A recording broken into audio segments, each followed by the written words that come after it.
Hello, good evening to you. Welcome to the business news here on News 360. My name is Alfred Akonse. Let's go on to our first story this evening. Members of the Public Accounts Committee of Parliament want public officials to correct anomalies with the accounting processes before documents are audited. Chairman for the committee, Kweku Menu, lauded the Ministry of Defense and the Ghana Armed Forces for progressively implementing recommendations of the Auditor General's report. The Auditor General's report suggests for the year ending 2013, apart from the accumulated medical and mortuary bill from 2008 of one Claudio Alvarez Zapata totaling $170,517, the Ministry of Defense wouldn't have had any issues.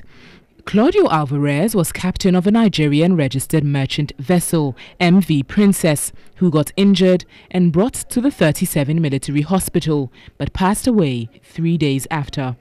The ministry awarded contracts amounting to 16.6 million Ghana cedis, but initial costs were revised to 25 million Ghana cedis, resulting in a variation of 8.4 million Ghana cedis or 50.6%, without proper assessment.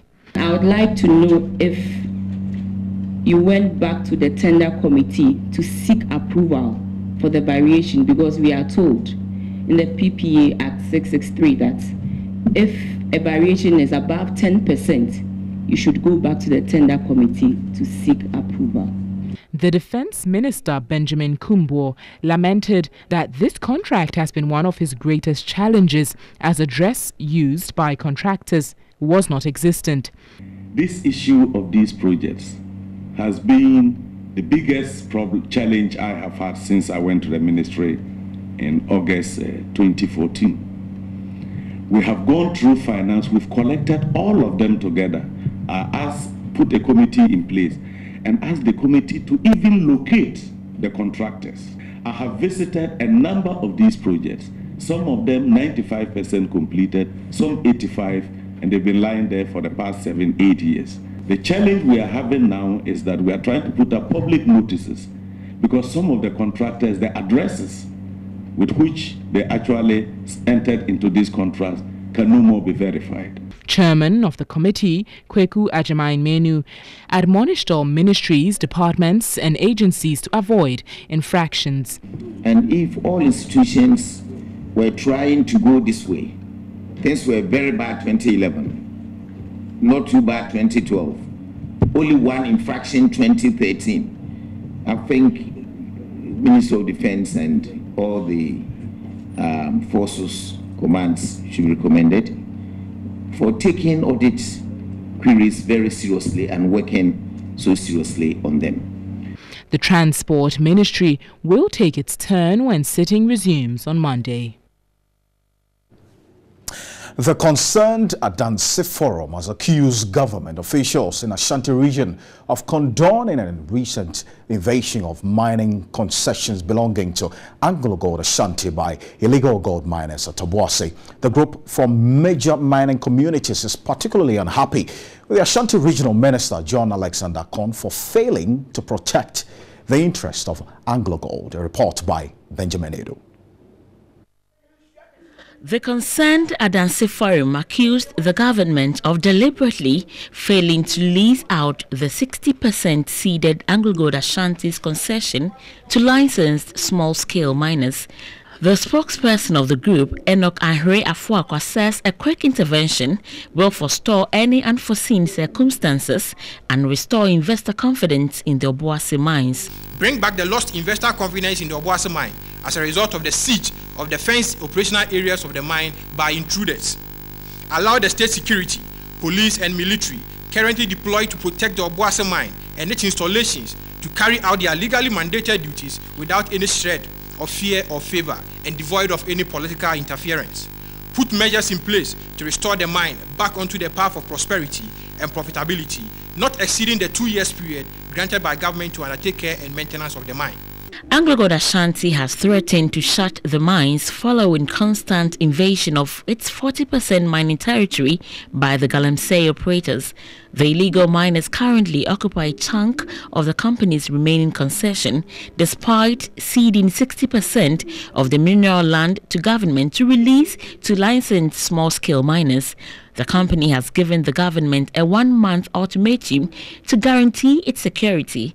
Enoch Afuakwa says shutting down of the mines will not only affect the already deplorable environmental situation within the catchment areas, but also adversely impact on the economic fortunes of the people. We need skills development training for our youth from the mine, and we need corporate social responsibilities to assist our communities to develop. We need to boom our local economy. These are the positive legacies of the mine. We want the mines to work again in an uninterfered atmosphere. We want our small-scale miners also to work legally in an uninterfered environment. And the laws of the land must be enforced for the benefit of all. The group has threatened to invoke the powers of all the 5 river deities in the Adansi traditional area on those behind the invasion of the Galamsey operators on the AGA mining concession.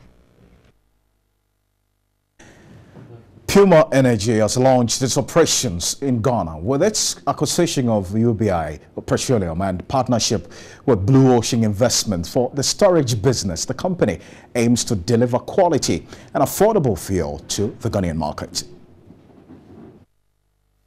Puma Energy has been supporting Ghana's fuel industry for close to 10 years through the construction and operation of the cubic meter import system.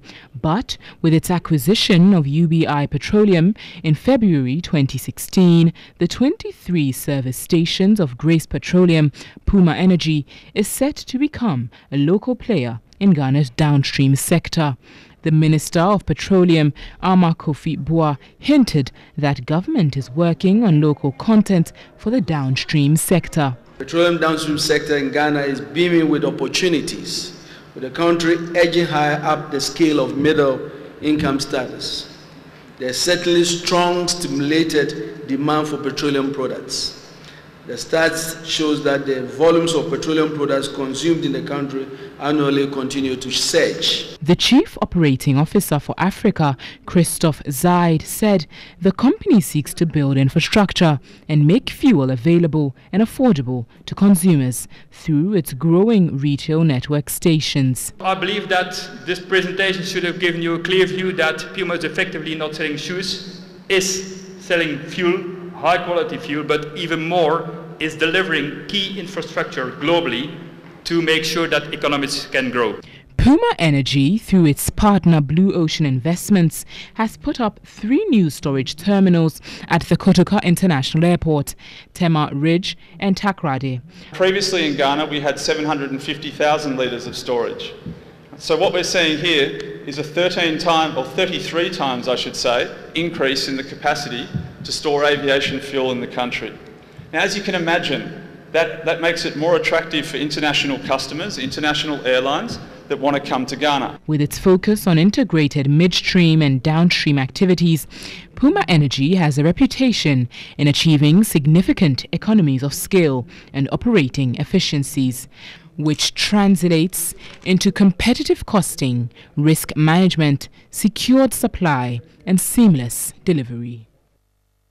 All right, so let's find out how the commodities are faring on the commodities market. And good news for Ghana, because even though there was a price change of the price of gold an ounce, 1,226 as compared to yesterday, it was about 1,230. There was a drop of $15.85 though, but not so much of a difference. But if you look at cocoa has also been experiencing some appreciation, 2,988. There was a price change of 0.34 there to our advantage. But if you look at cotton as well, 60.28. A price change of 1.35. There was a reduction of it. But for the crude oil prices, the crude oil per barrel is 44.16. There was a price change of 0.02, reducing if you compare this price to what existed yesterday, about $45 per barrel there. Now, what's going to happen is there's going to be a meeting of oil producing exporting countries